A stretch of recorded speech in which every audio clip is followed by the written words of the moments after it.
Didn't have a lot of positive plays.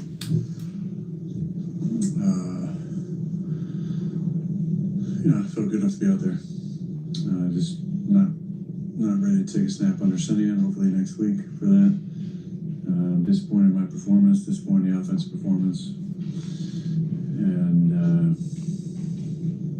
we got to flush this one. We're 6-6, and we had a game for the division lead this week. And the offensive performance will cause what we saw tonight. No, I could look at the film, but it's just execution, obviously. But I got to look at the film. You guys ran into the right with Kenneth Gainwell. Was that the called play, or was that something that you guys checked into at the line of scrimmage? That was called play. Well, it just didn't cut on the nose, or was it broken? I hope it's not broken. But yeah, just had to stop the bleeding. It was bleeding all over the place. As a quarterback, when you guys are down and you're in that down and distance, what did you see on that play and try to run the ball there instead of trying to attack downfield? On the 3rd and 9, where you guys ran. Come on, man. Do you want to start talking philosophical? Is that what you want? It's 3rd and 9. They brought pressure off that side. So we checked. We had a run called. Then we checked the blocking. They did on the run. And we had a chance. We had a chance. If that thing hits, nobody says a goddamn thing. If we block on the front side, on the perimeter, literally everybody's blocked up. And we got to sustain those blocks on the outside. Kenny gets first down, and nobody says a damn thing. You hit Darnell a couple of times late there. Before that, there hasn't been much. It's been a while. Is the offense avoiding throwing across the middle of the field? Is that a thing, or is it just not happening? No, there's no avoiding it. There's plays called every single week. There's just not separation and not the coverages that dictate the ball going down the middle of the field. Now that play, it did. They played too high. Darnell did a nice release. We wrapped around the seam runner behind him and made a positive play. Here are the inconsistencies that have been happening in this offense. Does that stem from something that's not happening in the preparation? You talked about a lack of focus that happens sometimes during the week. Is that what the root of these problems are? We'll look at it. I'm not sure. I thought we had a better preparation week and a poor practice week for whatever reason. I'm not sure if it was the cold weather or what it was, but it wasn't our best week of practice. That doesn't always translate to a negative performance. There's been great practice weeks and bad performances, and poor practice weeks and great performances over the 21 years of my career, but it wasn't the best practice week. So we got to practice in the elements better, and the execution again just wasn't where it was. I can give you a better answer on Wednesday, but let me look at the film first. What happened in practice that tells you that it was a poor practice week? It's a lot of things. Kind of just a feeling. A lot of it's just the energy of practice, and the tempo. So we talked about it, and I thought Friday was better, but I thought Thursday wasn't a great tempo execution practice for us on offense. To that end, Aaron, TJ said he thought you guys were flat today. That TJ said. Yeah. Great. It's just there's momentum swings in the game, and I didn't think we had great performance in the first half. We were ahead. There's a lot of conversation at halftime about some different things. We came out, called play. It was gloved. We in the bag, fumbled, 10-7. We just never really recovered from that. I thought there was other parts of the game day experience that were flat as well. Do you see the flatness within the game and in practice as something that's not being done right from a coaching aspect or preparation aspect that's kind of framing you guys in the wrong way?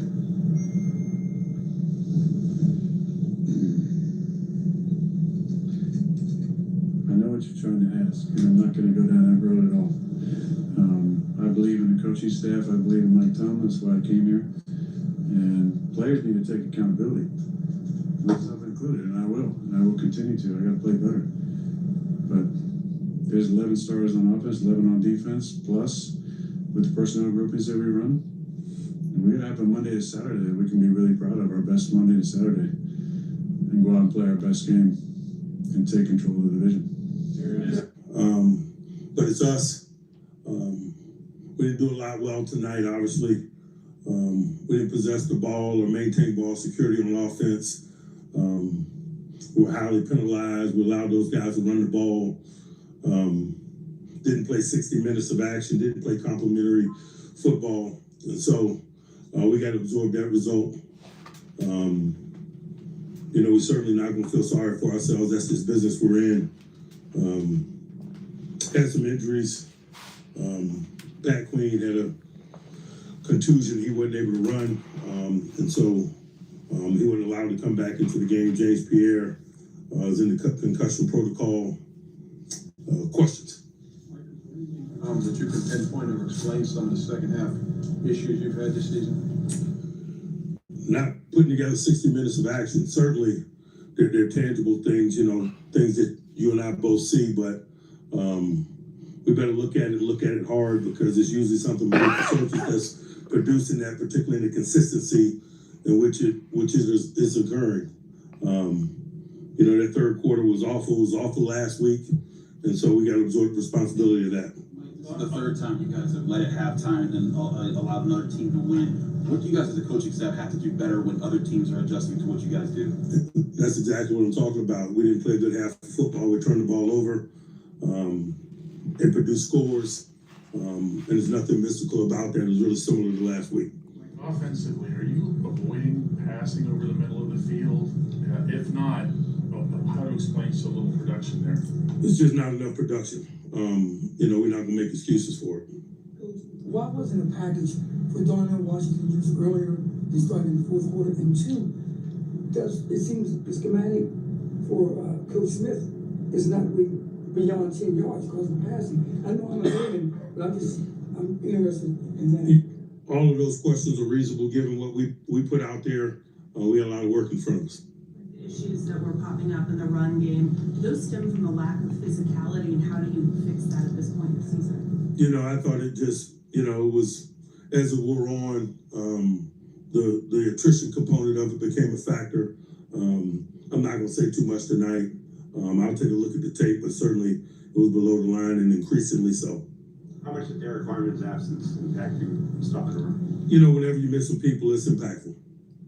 Solutions to turn this thing around exist in your building? Certainly. What gives you the confidence that they do? Keep watching. 58 yards rushing today. So what do you have to do to be effective game in and game out with running the ball? We got to win possession downs. We got to maintain possession of it. We can't turn the ball over. It'll produce more snaps for us. If we do that, man, we'll probably have more than 58 or whatever it is that you mentioned. When you guys kept your safeties back more to stop the pass, and that worked early, what did you guys need to do with the guys up front to stop the run while doing that? We had an appropriate safety allocation relative to the run. We did. Was the offense limited by Aaron's wrist? Doesn't matter. It doesn't. A number of games where other teams had backups in on the offensive line, and your defensive front hasn't seemed to be able to take advantage of that. Why do you think that is? Good question. I don't have the answer to it. I know that, they weren't in a whole bunch of one-dimensional passing circumstances today, and that's usually where the backup game shows. And game plan or personnel changes offensively? I'm looking at everything. And also the time of possession. Isn't that critical for your defense to get a little rest in terms of that as well? That's what I was talking about when I referred to the attrition component of it. Mike, how do you guys encounter teams that kind of commit to the run the way the Bills did? It seemed like a lot of the run you guys were running it into the teeth of them. I'm sorry? You guys counter when teams are committing to stop the run the way the Bills did. It seemed like a lot of plays they were just charging forward. Run it, pass it, man. We just weren't successful enough today, man, to sustain any type of ball control or produce enough points to be functional today, and that's just the reality of it. But did you have a sense for how restless and frustrated the crowd was today? I know how restless and frustrated I was, and so I assume they were the same state we were in. Did you have a couple of big splash plays against you early in the third quarter? Still a lot of game ahead. Do you feel like you weren't able to find an emotional response to that in addition to the on the field stuff? Forget the emotional response, man. We didn't produce plays. We didn't produce enough plays to put the fire out. Couple more. What goes through your mind when the crowd chanting to fire you in your home stadium? Man, I share their frustration tonight, man. We didn't do enough. And that's just the reality of it.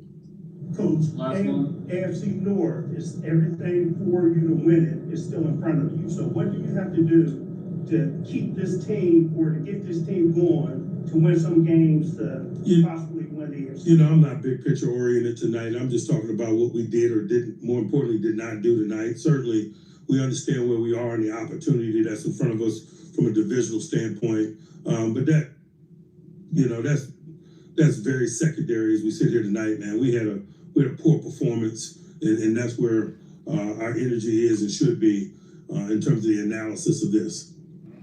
All right. So there we have it, y'all. If you tapped into this, I'm Randy Prentice, the host of Premier Sports Talk. I currently reside in Atlanta, where I retired from the military, but my history is I was homegrown, born and raised in Pittsburgh, Pennsylvania. So I'm a diehard Steelers fan. Steelers Nation, we got our ass kicked by the Buffalo Bills. Mike Tomlin looked defeated in this press conference. Aaron Rodgers is wearing a soft calf, trying to do all that he can for the Steelers to be successful this year. But until yesterday, I knew he had a cracked wrist, but he has actually 3 fractures, 3 in that left wrist. So he's laying it all on the line. You know, there's a cliche and there's a saying, be careful what you ask for. Mike Tomlin has not had a losing season. And I know we get complacent as fans and our own personal desires, and we don't know how good we have it when we have it, but we got to sit back and check ourselves. We got to look in the mirror and say, we had a coach here who hasn't had a losing season his entire time with the organization. It's over 20-something years to what I recollect. And then we have NFL teams like the Tennessee Titans, the Cleveland Browns, you know, teams like that with historically bad organization. And then the fans have gotten so full of themselves. Still a nation, we have gotten so full of ourselves that while, you know, there's another saying, kick a dog while it's down, that while we're getting our glutamus maximus handed to us against the Buffalo Bills, you know, going into that game, everybody knew that the Bills was better than the, you know, I'm just keeping a buck. Everybody knew that the Bills is playing better than the Pittsburgh Steelers. But then to hear the fans turn on the coach and say, fire Tomlin chants. And then we got the Cleveland Browns. Kevin Stefanski's been awful for 6 years. 6 years. In the last 2 years, they've only won 6 games in 2 years. And I don't know how the heck Stefanski's keeping his job up in Cleveland. They ain't doing nothing to warrant to save it or to have a job. I don't want to see anybody get fired. But I'm just expressing my thoughts and my frustration. Yeah, our Steelers, still a nation. We got our butt kicked. We're 6-6 with the Baltimore Ravens. We got to at least split the game with the Ravens to be able to hopefully still have a chance to win the division. I would like to see Aaron Rodgers right off into the sunset. He already said that this is going to be his last year to play NFL football. So Aaron Rodgers is gutting it out. Soft cast on his left wrist with the 3 fractured bones in his wrist. I wish the best for my Pittsburgh Steelers. If you just like this content that I dropped on the Steelers, I got to do more of it. I've been so engrossed in what's going on with ShedeurSanders up in Cleveland. So to all my Steelers Nation people, my apologies for that. We will get a lot more Steeler Nation content, Pittsburgh Steelers content during the remaining weeks of the year. I'm Randy Prentice, the host of Premier Sports Talk. Thank you for supporting the channel. To help push this live feed out, the ask is that if you could, it would be greatly appreciated if you could hit the thumbs up button. Drop your comments. Do you think this will be Mike Tomlin's final year possibly with the Pittsburgh Steelers? Do you think this will be his first losing season ever? Do you think we got a chance to possibly win a division? Share your thoughts. Thank you for being a blessing to the channel. I truly appreciate you all, and may you receive back blessings double fold, not only to you, but to your extended family. Be a blessing to someone else today. Thank you. Randy Prentice, Premier Sports Talk.